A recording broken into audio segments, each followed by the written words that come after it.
The following program deals with a controversial subject. The theories expressed are not the only possible interpretation. The viewer is invited to make a judgment based on all available information. Tonight on Sightings-Reincarnation. Is there another life after death? I was a crew member on the Titanic. The latest hypnotherapy breakthroughs could make you a believer in past lives. Then, if your travel plans bring you anywhere near this highway, think again. At that particular day, there were 15 who died. What deadly curse haunts this stretch of road? And our ongoing hunt for proof of ghosts takes our team of investigators to 2 new paranormal hotspots. Oh my God, it's going off the scale. No, right as I was coming over here, it went off the scale. You just have to say there's something extraordinary going on here. At that point, it started to appear. They had large, dark eyes, claw-like hands. I began sensing and knowing and feeling.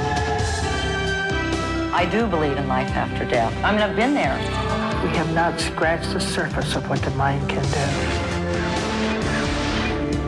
It's a connection with the unknown.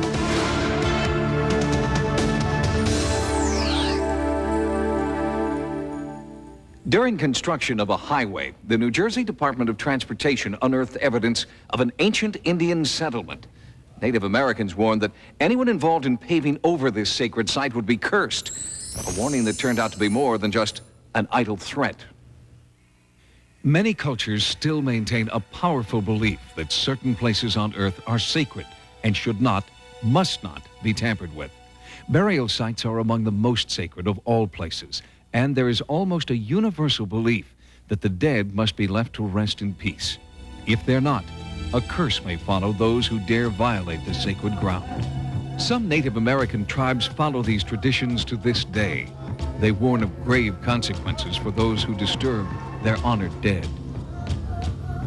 Members of the Delaware Indian Nation believe this stretch of Highway 55 near Deptford Township in New Jersey was built over an ancient Indian burial ground, prompting what has become known as the Curse of Highway 55. To us, our ancestors are sacred, and anything that is connected with our ancestors, the whole area to us is sacred. And we do not defile it in any way, and we don't want anyone else to defile it. Well, they just laughed at me. So I raised my hands to the heavens, and I prayed to the Great Spirit, and I prayed to my ancestors. Then all these things happened. I mean, then the winds came up and blew vehicles off the road with people, with their workers in them. And I think that at that particular day, there were 15 who died as a result of it. It was not that I wanted the people to die. It was that I wanted the site to be left alone. In the months following the chief's curse, a 34-year-old crewman was run over and killed by an asphalt roller truck. A Department of Transportation inspector died on the job site of a brain aneurysm. A sudden gust of wind blew yet another worker off a bridge, leaving him paralyzed. Within 3 weeks, many more construction workers and their families seemed to fall victim to the curse. The sheer number of tragedies seemed to be more than coincidence. Workers and their families are still frightened to speak out publicly. The New Jersey Department of Transportation, however, denies that there was anything unusual about the deaths and injuries that have occurred.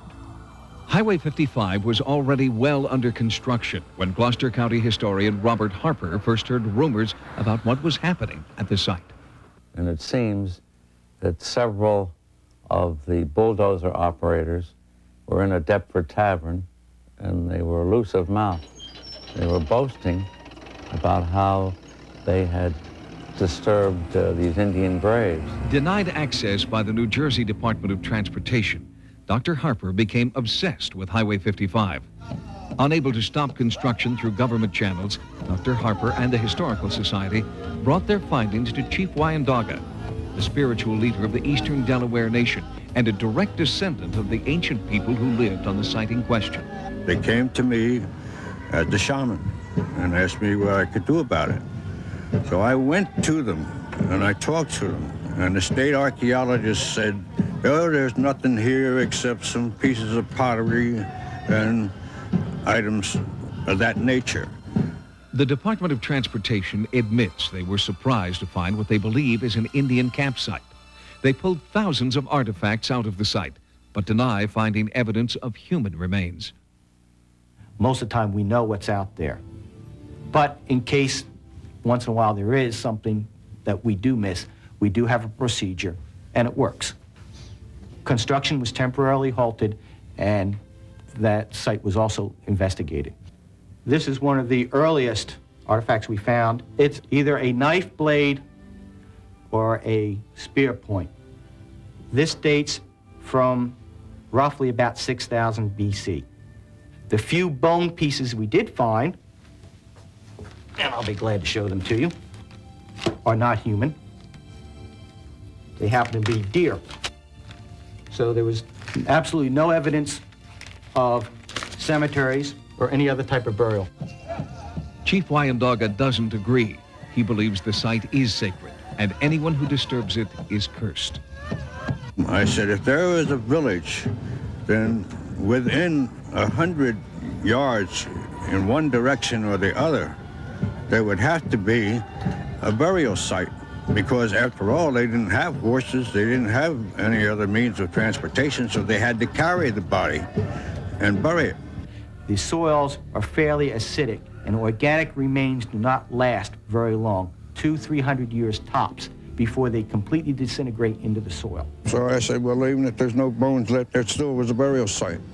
So how do you know? I said, how do I know? I said, these are my ancestors. That's how I know. The bones are no longer there. The descendants are no longer there. We do not know if somebody was buried there or not. And I said, how would you like it if I sent some of my warriors with bulldozers and bulldozed your grandparents up? What's done has been done. And what's been done can't be undone. Highway 55 has been completed. Whether or not it was built on sacred Delaware Indian burial ground may never be known, but there are still disturbing questions. Is there a connection between Wyandotte's curse and the documented tragedies that occurred along Highway 55? And will the curse continue to claim victims here? As far as I was concerned, it wasn't a curse. It was a prayer. I prayed to the Great Spirit, and he answered me.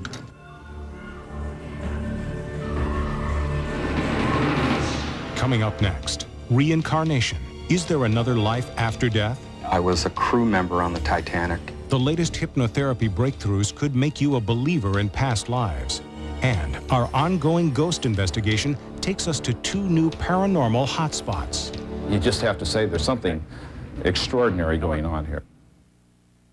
What happens to us after we die?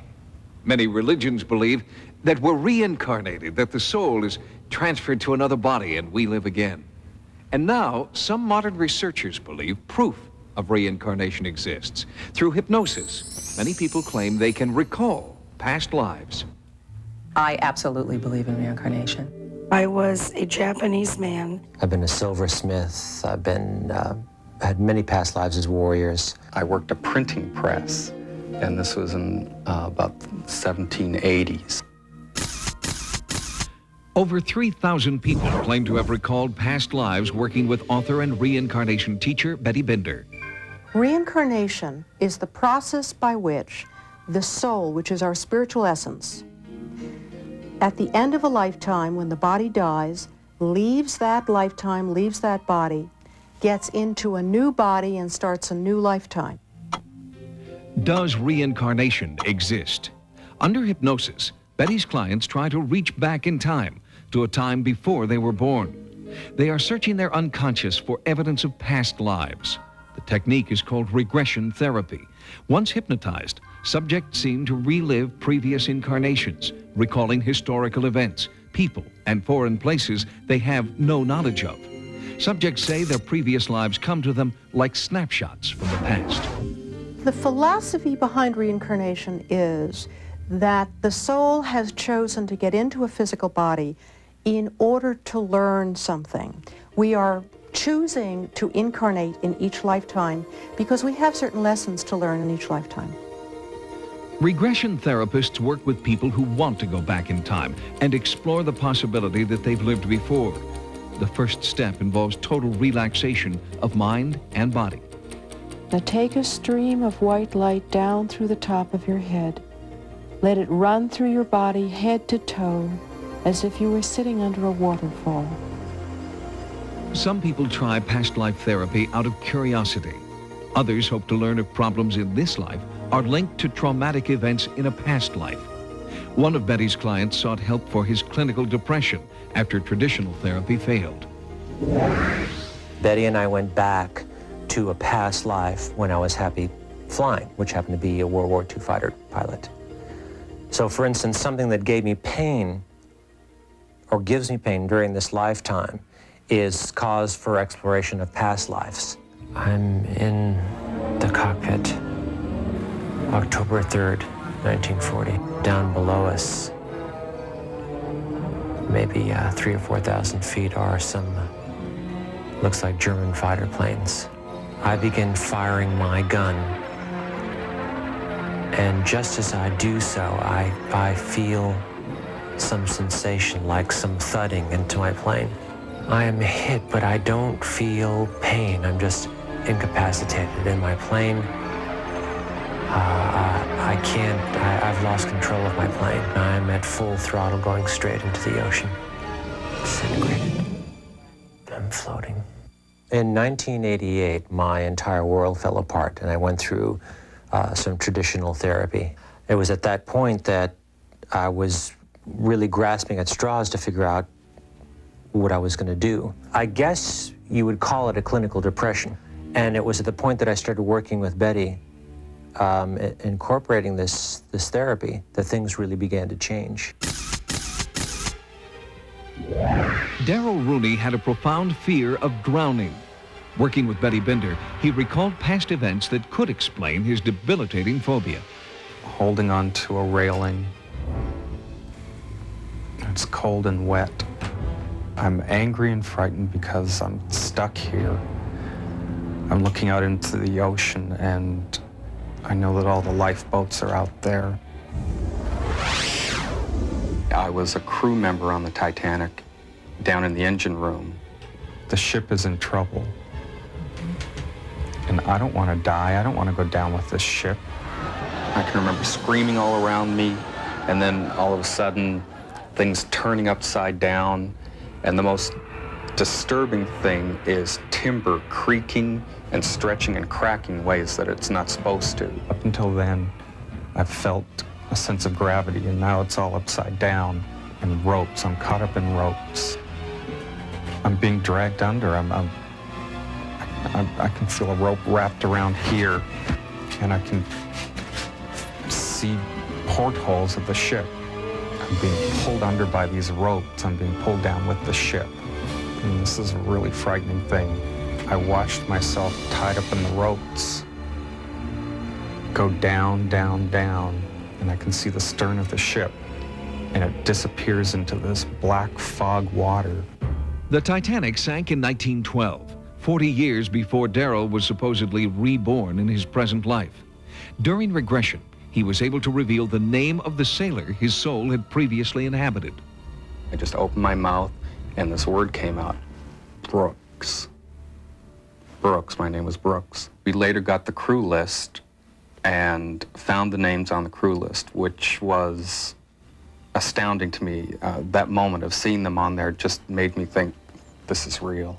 Darrell has drowned in 3 past lives that I'm aware of, and they were all in the middle of an ocean, and they were all one after another. His death scene is a very profound one because he had not expected to die. It was not his intention as a soul. He was furious. There was all of this terror and all of this emotion during the regression talking about this. And the minute that I separated, all the emotion went away. And I was at peace, and I was calm, and, I felt tranquil. When you go to most religions in the world, you'll find that reincarnation is something that most people have been brought up with. The Buddhists, the Hindus, a lot of others. Early Christian fathers and the early Hebrews believed in reincarnation. The ancient belief in reincarnation is challenged by modern science. But while regression therapy may not be proof of past lives, it has been successful in helping some people deal with problems in this life. Coming up next, our ongoing ghost research takes our team of investigators to 2 new paranormal hotspots. Oh my God, it's going off the scale. No, right as I was coming over here, it went off the scale. And haunting phenomena. Tonight, we follow director Lloyd Auerbach as he investigates 2 reported hauntings and attempts to gather evidence that ghosts actually exist. Ghostbusters was one of the first films that really hit the entire public consciousness with a comedy that was clearly not real. We know that stuff's not real, guys. We know that there's not a marshmallow man walking down Central Park West. What do you really do? Until his death, Tony was everyone's favorite bartender at the Banta Inn near San Francisco. Locals believe his spirit haunts the restaurant still. But Tony's not a frightening, malicious ghost. His trademark is mischief. There was a fellow staring at me there. I went through the door of the kitchen and he was gone. I saw a figure in the mirror and I turned to look at the floor where that person should have been standing and there was nothing All there. of a sudden I felt this, like somebody took their finger up the back of my leg all the way up. And I turned around, there was nobody there. And it was after that, the guy's beer right next to me tipped over, spun around 3 times. The guy then And all of a sudden the CDs started flipping by themselves. He just flipped a couple times. He loved Patsy Cline, and it would come on all the time. Ghosts tend to react to situations as if they were people, living and breathing people. One of the reasons is they don't know they're dead. They're in total denial. We have a lot of physical things happening that seem to relate to Tony's behavior when he was alive. One of the things that Tony was apparently fond of doing was playing with the money in the cash register and stacking the change so that it was a nice orderly stacks in the change bin. And here, when you just toss money in a change bin, obviously close the door, open it back and forth, it's not going to stack automatically. And yet they've been opening the drawer for a few years and the change seems to be stacking by itself. You can throw it in and turn around the next second, and it's all stacked in there all nice and neat. In the search for proof, investigators test Tony's favorite table with a magnetometer. They're looking for abnormal levels of electromagnetism. Oh my God, it's going off the scale. No, right as I was coming over here, it went off the scale. It went up to about 100. Unlike other hauntings Lloyd Auerbach has investigated, the people here aren't frightened. One of the bartenders told me that she had pretty much gotten a couple of guys who were very drunk out of here and come back in, and she didn't lock the door behind her, which she thought as an afterthought. It turned out to have locked itself. And according to eyewitnesses, Tony is not the only ghost that haunts the Banta Inn. From what I have been told, Margaret was an old regular in the 50s and 60s. She passed away. She died of a heart attack in the building. And that she absolutely loved the Banta Inn. She like lived down here, and that she didn't want to leave either. Margaret plays. She likes levitation. She likes throwing objects. The man came in and ordered a hamburger, and the bartender asked him something about how he wanted it done. And at that moment, from across the room, where there was no one sitting, an ashtray picked up off the table, flew across the room, past the guy's head, and dropped down in front of the bartender. Even Lloyd has experienced what seems to be Margaret's temper. The chandelier started moving by itself, and there was no way for that to have happened if the other one wasn't already moving, unless somebody rigged it, and that's the first thing we did check.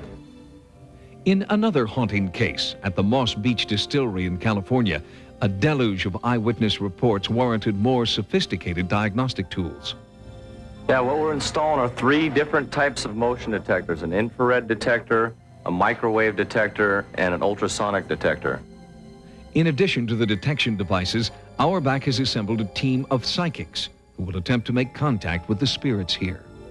You may have a lot of person witnesses, but no camera witnesses to objectify the actual phenomena that's going on. Photographic evidence doesn't exist, and there are no good photographs because we're dealing with a purely mental phenomenon where the ghost is somehow transmitting an image into your brain and bypassing the eyes altogether. Apparently it was built as a residence to begin with. There was a garage downstairs, and then it became a booming restaurant and a bordello, we think. There was a piano player here, and every evening a beautiful woman wearing blue would come to listen to him play, and apparently they were having an affair.